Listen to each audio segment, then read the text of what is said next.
are widely neglected on African health and development policies. Okay? Widely neglected. So the same thing is happening in Africa. And even though they're not doing like how we do and just not talking about it, they take it to another level, okay? Africa is ripe with war, right?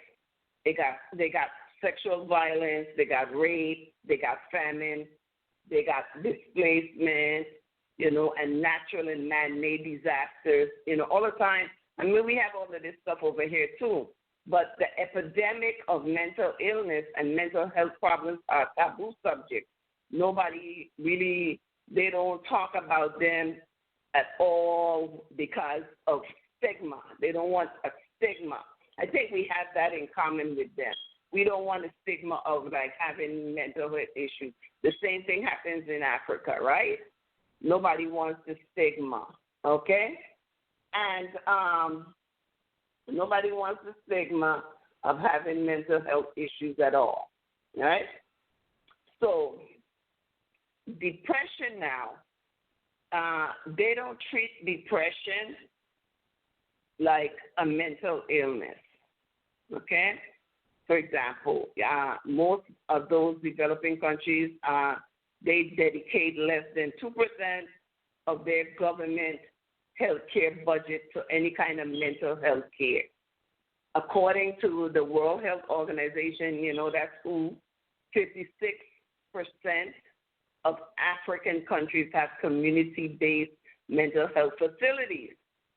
37% have mental health facilities for children and 15% for the elderly, right? So mental illness is a taboo subject that is stigmatized in most of Africa, but people in Africa don't suffer any less because they are African and believe mental illness is caused by, 1, the wrath of God, right?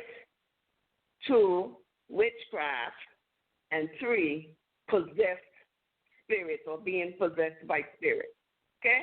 Those are the 3 reasons that is widespread consensus on mental illness in Africa.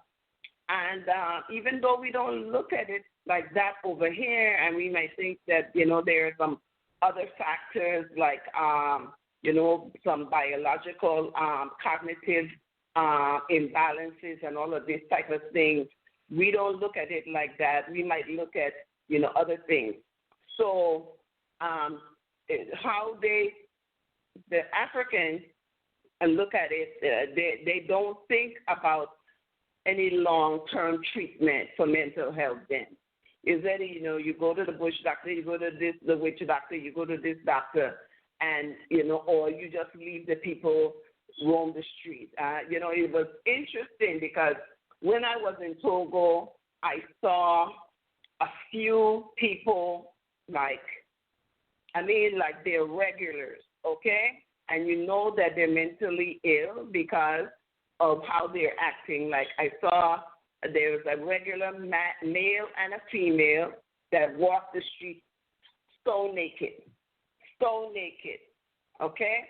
And you could tell that they haven't taken a bath in a very long time, and they just walk the street, and they would even come and beg you by just not speaking, but they'll just come and put out their hand in front of you, and people know to give them, because people are thinking in their mind they are possessed by a particular spirit.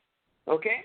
So they just let them continue to live like that, and they live like that, I guess, and I don't know. So I've heard that, because I asked about the 2 that I saw walking naked, and they say they've been like that from God knows how long now, for years and years and years. Some people say they come meet them being like that. They've been being born, come meet them like that. You see? So it's interesting in the way how we as Black people view, mental illness and, some of the stigmas and everything. So mental health issues are usually given very low priority in healthcare service policies in Africa, okay? And services that are funded are poorly staffed. Mental health issues often come last on the list of priorities of policymakers, So you got other things that they spend money on, like infectious diseases, malnutrition, morbidity, disablement, and all of these things. But mental health gets no attention, almost to none attention, okay?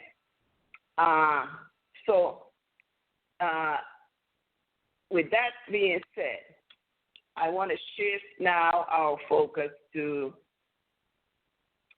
the mental health coming from the Yoruba people, right? Now, the Yoruba people, I've had my bout with them, and I can say that I've seen within our Ifa Orisha spiritual circles some display of mental health illness, even among some of the so-called leaders of our tradition. And before I talk briefly about that, I want to say that when it comes to the African spiritual tradition that we call Ifa, especially, and of course, within Ifa we have the Orishas, we have our divination system where we find out things, and we have our medicines and all of these things and rituals, a whole bunch of things. It consists of many, many things. And so we basically know that, and within our system, we also have taboos. So we basically know that there are certain things that we shouldn't do. But one of the very interesting things that I have noticed, and I've been told over and over and over, and I've been saying it even myself, that, and this is from experience, that the Orishas, the initiation into these orders, especially with Orisha, and it's all about your destiny and developing a certain type of character that they call good character or gentle character, right? So, when you see elders and other people within the tradition acting all out of character, not displaying any good character at all, it makes you wonder why. But I've been saying this for years, that to initiate and to be within the spiritual systems and of the Yoruba spiritual system or the Lukumi spiritual system, even the Voodoo system, Afa, being in Ifa, that it makes you more of who you are.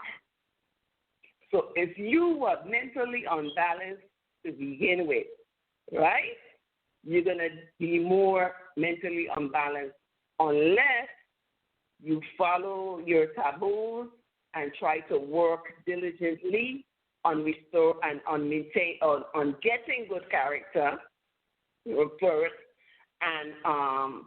and getting to the point where you can maintain a good character as you go on in life. Because people will challenge you, They'll challenge you to the point where you, they'll make you jump out of your bag then, okay?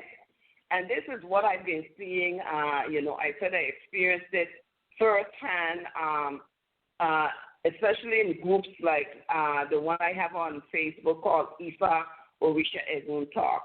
I've had a number of interactions with people from Africa that were exhibiting some very nasty character. Remember now, one of the biggest problems we're having is with the mental illness. We have problems with it over here. We have problems with it over there in Africa. It's a big problem for Black people because we don't pursue it from that European perspective too much. We don't like to go there. So these people, I've seen and read, even directly at me, where I got cursed, I got threatened of using words like kill and all of these type of things, and from people who are basically leading other people. Okay, this is one of the reasons why in my group, instead of focusing on everybody trying to teach everybody something, because I don't think everybody's qualified to teach everybody something, okay? But everybody wants to teach everybody something, and they do it in their own way. Or everybody wants to be on top of somebody else, and then they do it in their own way. Some of them do it in a way that you could see from how they're putting out the information that, their character is, more gentle and more smooth, where they would, they have a certain level of control of themselves. But other people, if they think you're doing something that they feel that you shouldn't be doing, they jump on you and they start, I've earned a permanent spot on what we call the fake fraud pages on Facebook. I have a permanent spot there since 2013. It's gone beyond bullying. It's gone beyond degrading. It's gone beyond everything. But what I've seen is the level of mental illness that came out in the post, that those people that run these pages and, agree with it and participate in it, they exhibit such mental illness that you would look at them and wonder, are these the people that are leading us? Are these the people that are guiding other people in these traditions towards exercising good character? If somebody is sane, right, and they're thinking logically, and they want to say something to you or correct you for something that you did wrong, what they would first do is approach you and ask you, or tell you somebody said that you did this, and then, what do you say? What do you have to say about this thing? I'm quote unquote the elder, and I'm coming to you because somebody said you did do this, or I myself saw you doing that, and I want to ask you, why, what's that behavior all about? But they never do anything like that. They get on immediately and start ranting and raving and using these type of talks like, that it's unbecoming of them as a priest to use to people. And then what do you do when people confront you? You're going to get angry.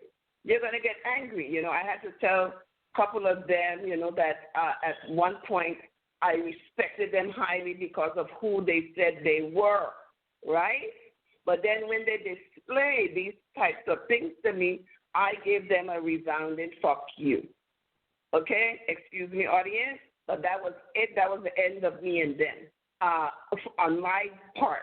Now, on their part, they took those two simple words to another level with threatening spiritual harm, threatening bodily harm, sending people to that they think as spies, I mean, it just went out of control. So I chalk all of it up. As mental illness.